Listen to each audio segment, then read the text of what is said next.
with Konrad, he went to VC, and she goes, "Oh my God, I had the biggest crush on him." And I was like, "Oh yeah," and her, Yeah, of course. she goes, I told them, I said, I'm not gonna spill her tea, but she's like, and then she gave me his number, and I smudged it. It was the worst day of my life, and I should have been with him and not my husband. Isn't that funny? It's so. Are you ready to level up your journey? Welcome to Get On Top, where we dive deep into the riveting tales of self-made entrepreneurs and corporate titans who have scaled the summit of success. Get ready for a roller coaster of insights, inspiration, and a roadmap to elevate both your mindset and your life. This is Get On Top with Morgan Browne.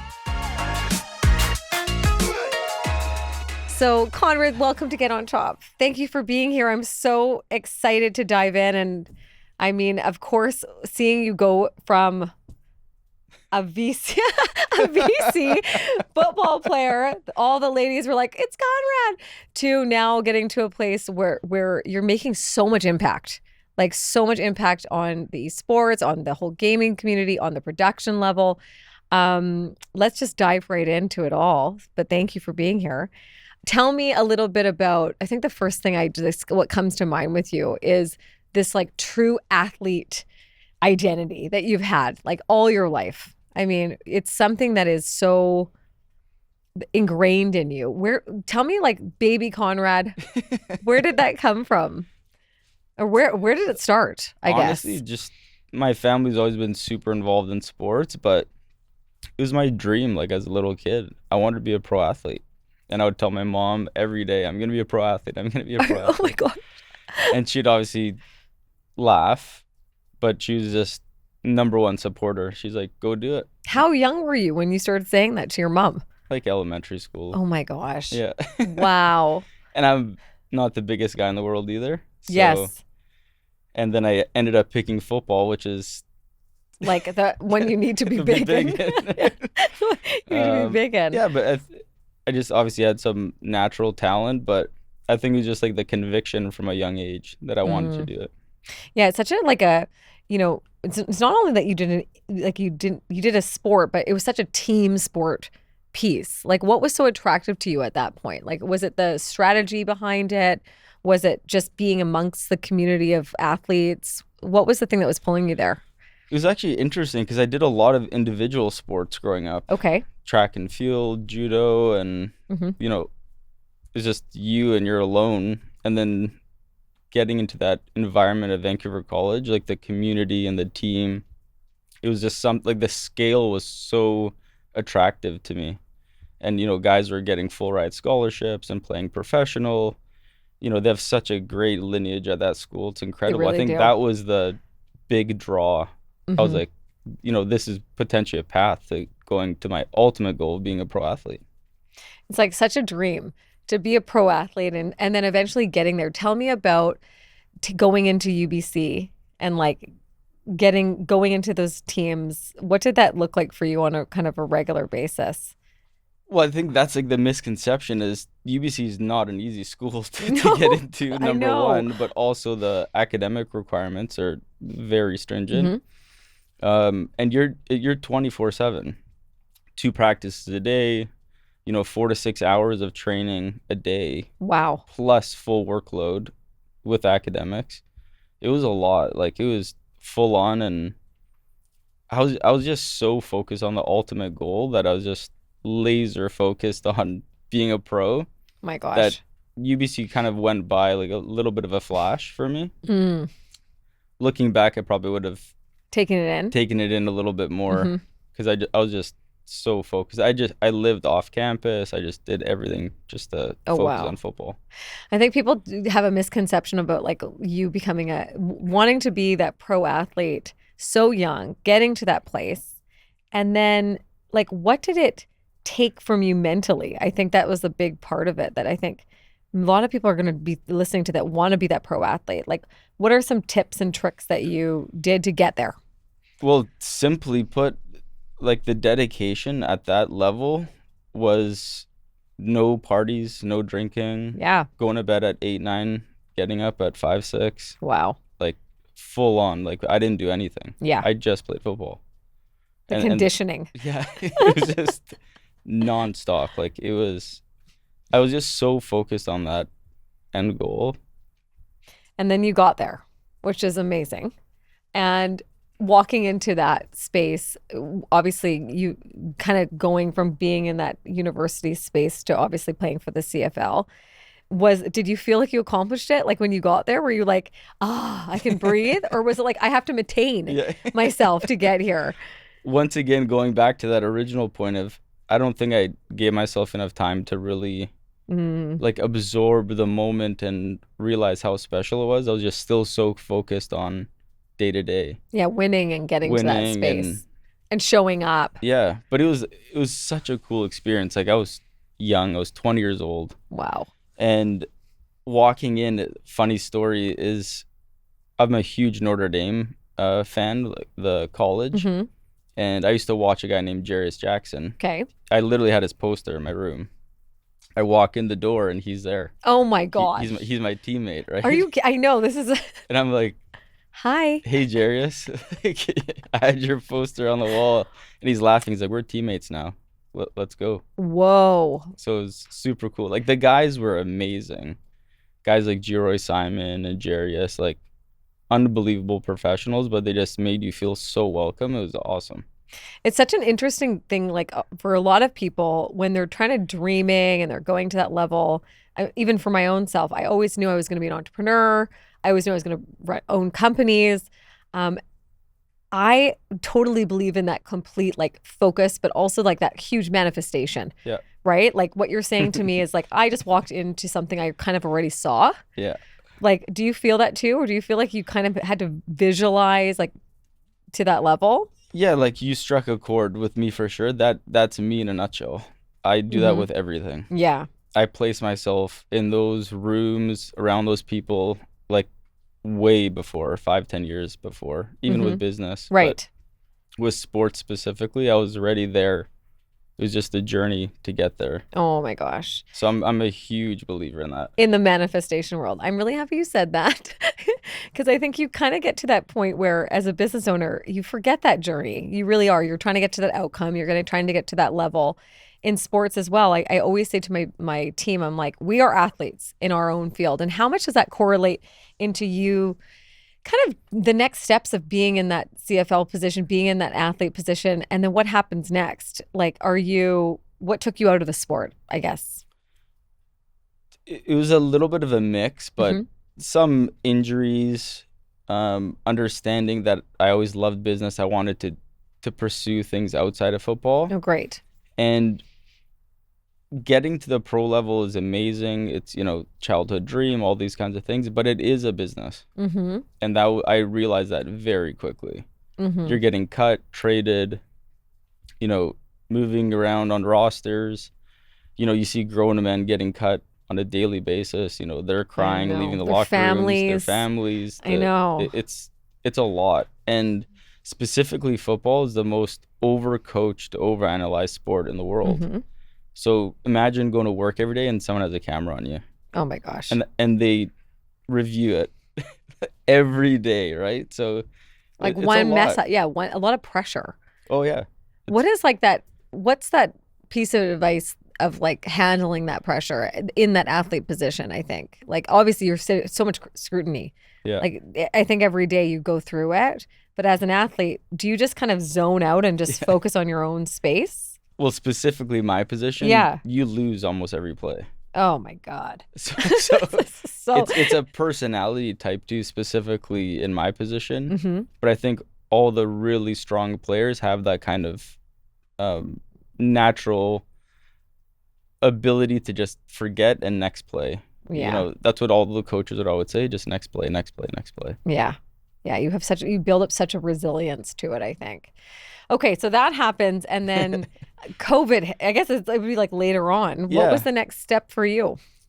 So away from football, I'm exploring business. We were heavily involved in real estate with my sister, my brother, my family. And I said, let's explore different opportunities in Europe and in the US. So I started traveling to explore some new opportunities. I already saw the market kind of getting a bit softer in general. Yeah. And I had a really strong mentor in Europe. Okay. One of the biggest developers in Poland. I'm Polish. Yes. So I said, let's go there and get my feet wet with some bigger players. And he opened my eyes to some major projects, which was amazing. And while I'm there, just by fluke, there's basically the biggest gaming event in the world in a city called Katowice. Okay.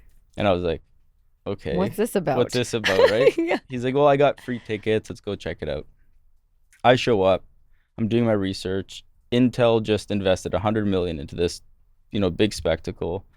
Sold out stadium. I was like, I feel like I'm in football again. This is outrageous. How is there... Is this a night event or is it a day event? It's like a whole festival. It's a full festival that you're dealing with. Billboards, Puma sponsorship, Nike sponsorships. I'm going, what's going on here? Like, I felt I was like back in the CFL, right? Wow. So I go into this event and my mind's kind of spinning and I'm going, I can't believe this is incredible. It's blowing your mind. Blowing my mind. Just blowing your mind. Konrad's just crazy. And I'm like, okay, research time, right? On the train back home. That's when Twitch started to come on. Yeah, really huge. They got bought out for $1 billion plus. Everyone thought that was a big deal. With Amazon.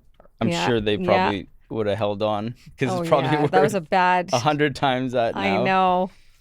So I just kind of got this little bug saying, why don't we... The parallels between traditional sports and that gaming world were very obvious to me. So I said, who's doing this at scale? Like, who's running these events? Who's producing this? This is like exactly like pro sports. And they're like, there's not really a lot of players in this. Are you serious? Yeah. Sorry, I just got really excited. Yes, that's why I was excited. And I looked at my buddies in real estate. He's like, you're nuts. I don't know anything about this at all. And I said, okay, get your 3 best guys. Okay. Bring them in the office. And I brought some sports guys and different people. I said, come into the office. Let's start this. And they're like, start what? I said, well, let's become the biggest, picks and shovels business for the gaming industry. Yeah, right. And they're like, I'm in. Let's do it. So we literally started with 3 guys. Wow. Now it's starting to get serious. We're starting to get some contracts. We're working with big publishers like Electronic Arts and Microsoft and all these big players, and it's starting to catch on. And then COVID happens. Oh my gosh. And I'm going, okay, most people there's huge fear generally about COVID, what's going to happen. Like I was telling you before, literally boarding up, all the shops and stores and all that kind of stuff. Mm-hmm. And naturally, my inclination about the business is like, well, let's go raise money and build, because that means everyone's going to be at home and gaming is going to go on it's going to go even it's going to be even better. Right? Yeah. You're seeing the opportunity. Yeah. So I see the opportunity. So I'm calling all my banker friends in Toronto and New York, and I'm going, we got to do this now. Trust me, we have to do this now. And they're literally hanging up on the phone. They're going, you're nuts. Like, have you looked outside? Like, it's COVID. Like, the market's down. Everything's down, right? No access to capital. So I'm sitting there in my room going, I need to do this. In Poland? Now I'm back in Vancouver. Now I'm back in Vancouver. Nice. But I'm going, I need to do this now. Like, you're feeling this. I feel it. Wow. Right? Yeah. And I could see the uptick. Everyone's gaming. Netflix, everything's all digital, just going on this huge run. And I said, you know what? I'm just going to put the money up. So I just went all in. I put it in, like, the whole production, the whole business. The whole thing. Like, I put in all my money, and everyone's going, man, this is like risky, right? Oh my gosh. So fast forward. Did you have to pivot? I have a question there. Because everyone couldn't really get to these big production events that you're talking about. We went digital online. So you went full digital online, so heavy into the events online. You sold tickets basically. Is that kind of how it worked? Like, how does that work on the going online? This is kind of like it really transformed into the business that I sold last year. Yeah. It's called Game Addict. Yeah. We became the largest customer acquisition platform for PC games in the world. Mm-hmm. So that's what we hyper focused on. Okay, you focused on that. Yeah. During Because we that just knew space. that this is the time. Yeah. So we went, Oh my gosh. we literally were just kind of scraping by. And then I got the grandiose idea of, let's list the company. Yeah, very smart. And then, so I'm calling the bankers back and they're going, are you kidding me, Conrad? Like, what are you talking about? Like, it's like the exchange could be closed, or who knows? At this point, COVID's like at its peak. And they're like, well, where are you going to get the capital to list the company? I said, I put in the money myself. Yeah.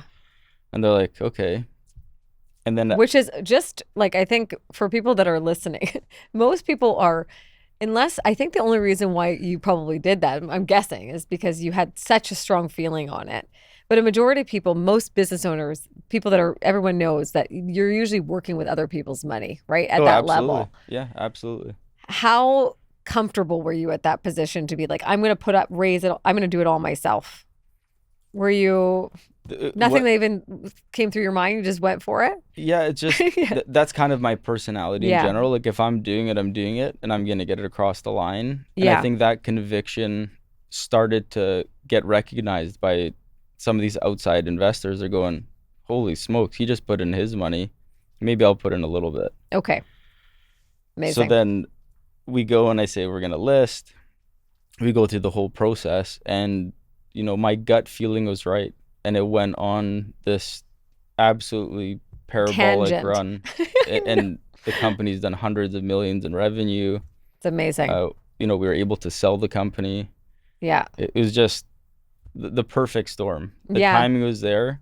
And looking back, it's a classic go with your gut kind of moment. And I'm glad I did that because I would have given away a lot of the company, right? Yeah, it's such a parallel too because you like it's kind of I'm always referring back to like your first story about like you having to decide like when to pass the ball or when to make them and then you just go with your gut intuitively. Yeah. And to the point where you're doing the same thing with business. And so it's pretty amazing that you just kind of stuck with it, which is great.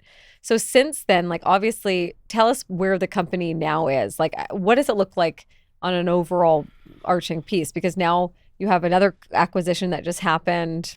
Yeah, it's like a mushroom effect, right? So we sold a technology business that gave us a lot of credibility in the space. Now we've transitioned into, you know, running Bomb B. It's a production company.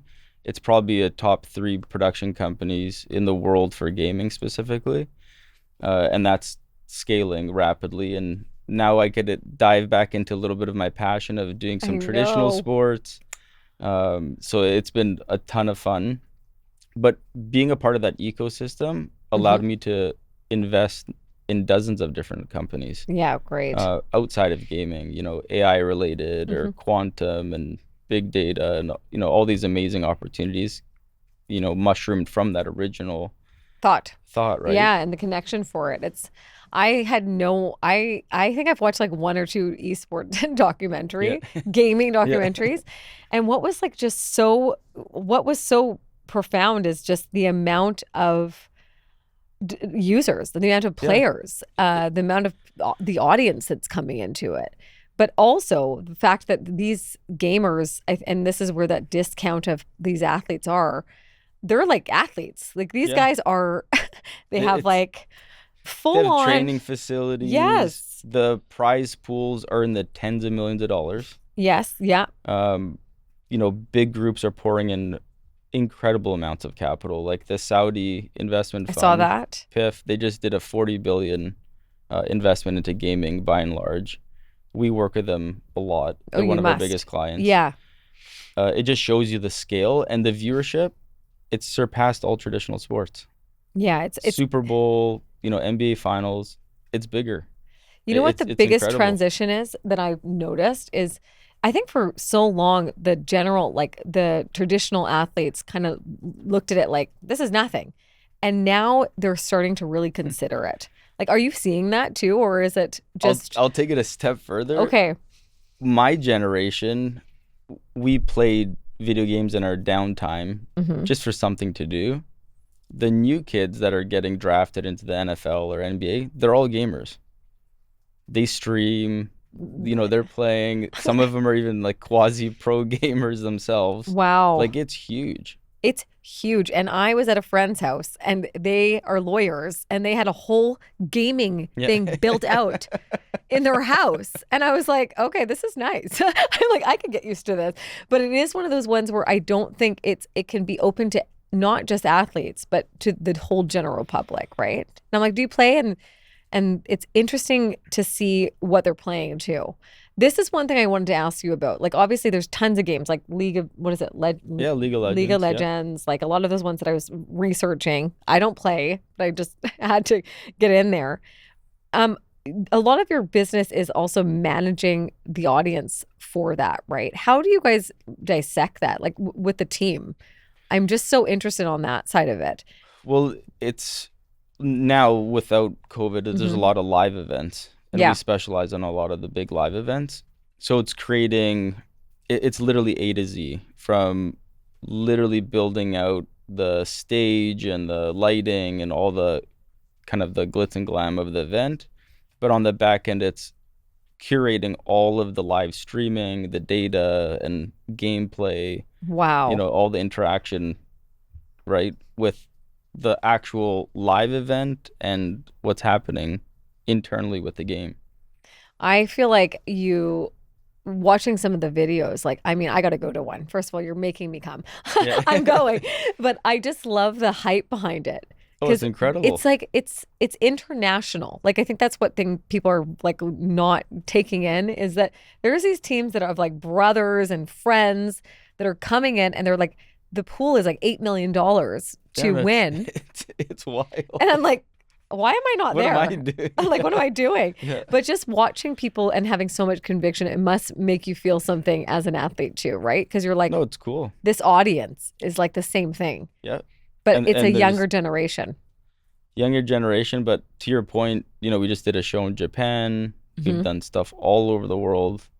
30, 40,000 people in the stadium. We did a big show in Toronto, the biggest one ever. Oh, great. With Overactive Media. They put on a phenomenal show. How many people are in those stadiums? For example, like the one we did in Japan with Electronic Arts, that was the biggest show ever in Japan. There was about 30,000. Wow. The one we just did a big show in Dallas. It was a festival. There's hundreds of thousands, 50,000 in the stadium. Like they're really big shows. They're big shows. Big yeah. And the sponsorship, like tell me about the sponsorship level of that. Like obviously people are just throwing money to have their brand kind of to be seen and to be in that space and to be in that ecosystem, as you mentioned. Like how are they choosing and these big events, like, and who are in those spaces? Like what are the main sponsors that you're seeing? Yeah, you'd be surprised. It's a huge variety because they want the eyeballs from the younger generation. So we do a lot of shows for Red Bull, for example, but then there's sports brands, apparel brands. Then there's the classic, the Microsofts, the Electronic Arts, the big game publishers. They want to be front and center. But it's literally from Coca-Cola to Nike to, banking sponsors. Wow. TD, BMO. Anybody. And anyone and everyone. It's so crazy to say that, like, people should really, it feels like we should all go witness it. Like, go in there, right? Go into those spaces. Where do you see that future kind of going in the short future? I think the near future. We're seeing a lot of people come through. Yeah, I mean, I said it from the beginning. Like, when I first started the journey, I said there's going to be a huge cross-section between traditional sports, music, and gaming. Yeah. And this is all coming to fruition now. And that's why that our next phase of the business is actually expanding into music and traditional sports. Because it's a big race for eyeballs. It really is. Right? And we have the platform, we put on the events and we're seeing it now. Recently we did a production for the NHL All-Star game. We've done stuff with F1, pro boxing. Like it's in everything and everybody wants to be a part of it. And they're losing a big audience piece, right? Traditional sports, they're losing that audience. Yeah. And they're going, well, how do we connect the dots? And it's through streaming and gaming and just being more digital and more aware of where these younger eyeballs are. Yeah, like you think of Twitch and everyone got on it even more when Justin Bieber came on. And I was like, oh my God, what's Twitch? Like that millennial generation. Yeah. Because they were coming through. I saw that this game market, I saw this big headline that says the game market is huge. Esports is a slice of it. Gaming overall is projected to have 188.8 billion in 2025 with 3.6 billion players globally. This is the ocean of esport that esports swim in. And I thought to myself, oh my God, are people not seeing how heavy this is? How are investors getting involved in this? Like, that's what I want to hear is, like, obviously a lot of people are going on to, they're going on to purchasing stocks and what other avenues can people get into that business? Well, it's always top down. So you see, the Saudis dedicate 40 billion into the space. These are very calculated moves that they're making with huge capital. Microsoft, they did the largest tech acquisition in history. They bought a game developer, Activision Blizzard. Yeah. Yes. I think that was in like the 100 billion range. So you just follow trends. With the trend. Like all the big guys are doing it. NVIDIA, supercomputers, AI. It's all this big wave and trend heading in that direction. And you see like these new upstart Kick is a competitor of Twitch. Now there's 2 large streaming platforms and there's going to be more. I think everyone's just flooding into it. But from an investor standpoint, just doing your research, getting involved via, like you said, traditional like stock market, etc. Or, approaching some funds or angel investors, etc. to get kind of a piece of the pie. Yeah. Which I'm seeing a little bit more of now. Like a lot of that younger generation is like, this, of course, I'm playing it. I want to be a part of it. And I think there's a lot more companies that will come of this and start to build out. Oh, 100%. I think it's one of those magic pieces that if you don't get on, just like AI, like it's like you're going to be left in the dust. But it's I always equate investing to common sense. Yeah. It's literally happening in front of you. A lot of the investors that I speak with, I say, do you have kids? And generally they say yes. I said, do they play Roblox? Yes. I know. My credit cards have been maxed out on Roblox for years. I said, that's one of our biggest clients. Like there has to be that common sense piece to investing. If it's happening, believe it, it's happening. ChatGPT comes out, AI, all the integration with AI. This is happening now. So you're late to the party. So get into it now. Yeah. And there's so much more to be said about like just the player side of it. I'm an F1 fan. And so for me, I see stimulators, I see things that are coming into that level. And I'm like, this is awesome. Like I like the business side of F1. So for me, I start to say, okay, well, they're starting to integrate a lot of those pieces. Will that start to happen in all the traditional sports? Will you start, and just, you're right, common sense and being that investor and being aware of it. Do you think we're going to see a lot more of that happen in traditional sports? Oh, absolutely. F1 is the best example. Yeah. Because all the drivers use simulators to practice. It's cheaper, more efficient. They can make changes to their car digitally versus going out on the track and spending millions. So simulators, that's a huge boom. The F1 market is just on fire. It's so on fire. But we've done NASCAR, F1, World Rally Car Championships. Like we've already integrated a lot of the sim racing gaming stuff in that world. And I think it's going to translate into other sports too, because you could just practice, get visuals, for gameplay digitally and accumulate the knowledge for the game beforehand. Virtually. Yeah, virtually. Right?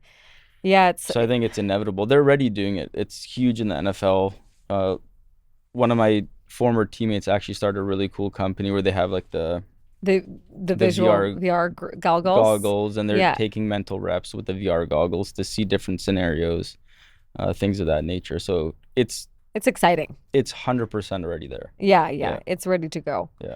How are you, I'm looking at all these earnings from people, and I think what people need to understand are like the 3 buckets of money that is coming to these players. And I want to share this with people because I feel like they don't realize and they don't take these athletes as serious.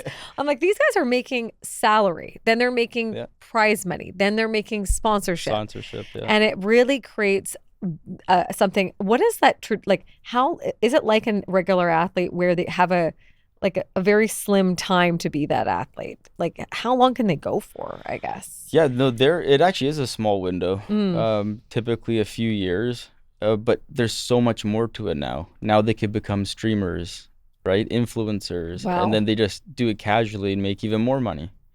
So I think from a competitive perspective, they only have a couple of years and they Hmm. kind of get burnt out, which is kind of typical with Typical any athlete. pro athlete is, the three Yeah. to 5 year kind of window.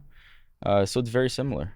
Yeah, the only difference is that the injury is like carpal tunnel. Yeah. Which is the key but part of then it. they have so like I said, they could easily turn into an influencer Hmm. or just a streamer just in general and make money that way. Yeah, that's a crazy thing. I want to go back to just you transitioning from like such an athlete mind to that business mindset. How did how did that work being like all of a sudden the CEO of this large company? That must have, what were some of those, I guess, big landmark times for you that made you realize you were in that position of, really taking care of a large company? Did you just walk into it and feel like you were in that identity, or did it, what helped you, I guess? You kind of hit on it earlier Hmm. of, what drew me to like a team sport, but being a part of a team sport at a high level, and like I mentioned, pro sports is a business. Hmm. You learn whether subconsciously or not, you're in a business and you're learning how people interact. There's 50 grown men in a locker room. You know, seeing I was around some of the best coaches ever, seeing how they interact with people and how they built a team, how they built an organization. So it was easy for me to kind of touch on those little points and Hmm. then kind of build from there. I felt it was really natural, like building a team. I always hired athletes, people that were motivated. So they had Hmm. that same kind of makeup. They understood what it took. They'd put in the extra time and effort. Wow. But it was like riding a bike. It was really easy for me. And what about the avenue of the business side for yourself? Like obviously going from the field and strategy, but also to like spreadsheets, knowing knowing all that level of, of Yeah. that space where you get to that, like, what's my revenue piece? What's going to be like, what's the balance sheets of what's happening to, and then going to sell it online, Yeah. Yeah. going into TSX, like, what is this? So was that a learning Wow. curve for you? The incredible learning curve. Yeah. You literally, it's like any business. You become a Swiss Army knife. Hmm. You have to learn everything. So you're this kind of quasi lawyer, accountant, Psychiatrist. like literally, like it all gets thrown at you. But the best thing to do is learn everything. Hmm. Learn from ground zero. The fact that I did it from scratch, I learned everything from 0 to 100. And that was the best thing I did. I didn't lean too much on external people in the beginning, Great. and I tried to learn everything Hmm. myself, and that paid massive dividends. Now I could do it with my eyes closed. Yeah, of course. And now I would shift towards I know who to hire and putting in high valued people in specific spots, and let them excel at what they do. Yeah, it's finding the talent that I think is somewhat I think a lot of people would say is that the hardest part is making sure that you're not only going with your gut, but you're really finding the people that are going to drive it home and get you into that position, right? How did you find that talent other than you hiring kind of what you feel like is a makeup of an avatar or person of yourself that works well with you? How did you find the talent in that space? Yeah, I think just generally speaking, being very open to learning, Mm-hmm. you attract mentorship. And they just naturally want to mentor, right? So then you get a great mentor. He introduces you to someone that he trusts, that he's worked with for 20, 30 years. You create that relationship, and then you could start not only hiring talent, but trusted talent, Mm-hmm. and people that have executed at a high level and have done it before. And then you're constantly learning. So you know, with a board member, you're gaining 20, 30, 40 years of experience just being around that person. Multiply that by 5 people, and now you have this wealth of knowledge and you're just soaking it all in like a sponge. Um, That's the I think secret that to it. I Yeah. think that's the secret sauce. Yeah, I But think so. that beginning part is like you're in the deep end. Yeah. You don't know anything. I always say you It's have the to have best, your though. MBA. Yeah. Like you got to get to that place. So like you might get your degree in business ownership quite quickly just by being on it. But you got to get to that, when you get to that level of you feeling like you got your MBA based off of Yeah. just being in it, it's because you've learned all those skills, right? That to bring you to that next space. And I think a lot of people are afraid to hire people in because they don't want to look like they don't know everything. But what you're saying is so true. It's like you got to learn it all and then build off of it. And you're never going to know everything. You're never going to know anything. It's just the reality, and just the chaos of learning everything forces you to really understand and learn everything to a T. But having those, it kind of always comes back to that coaching and the football parallel. The best players are also the players that are willing to get coached. Yeah. I've seen amazing players that don't take coaching well, and they don't last long. No, they're not willing to listen or change or adapt, right? And that's like 24/7. You have to change. You got to adapt. Your idea might be great. Tomorrow morning, it sucks. Yeah. It's like, okay, this is not going to work. And if you don't have that type of personality, like you're going to be left you're going to be You'll be left behind. Well, what's like one of the best piece of advices you've gotten from that you could take from the sports world into your business world? Like with all these coaches that you've been around, what's one that just resonates to you? I think it's just that classic line that I heard even from a young age, the next play. Yeah. You can't carry the baggage of either a mistake or a success into the next decision. You have to be laser focused. You got to make decisions on the spot, and it's the next play, the next play, the next play. You're not going back in time. You got to learn from the mistake, and then you got to carry forward. Yeah. Yeah. And you can't really, I think one of the best things that I've gotten is just not being, you don't have to really be in that feeling. You just move on.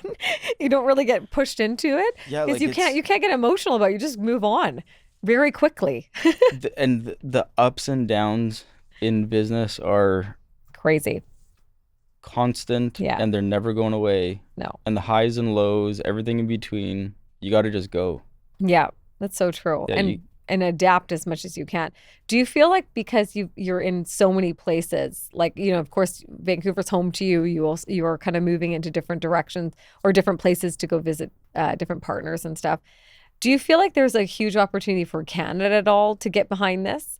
Or are you seeing it more obviously in the larger places, more people, more markets, right? Yeah, I mean, Canada, just from a population standpoint, we're still small. Geography is a big impact as well, right? It's a big country, so it's hard to have these large events. Get people together. Yeah, get people together, right?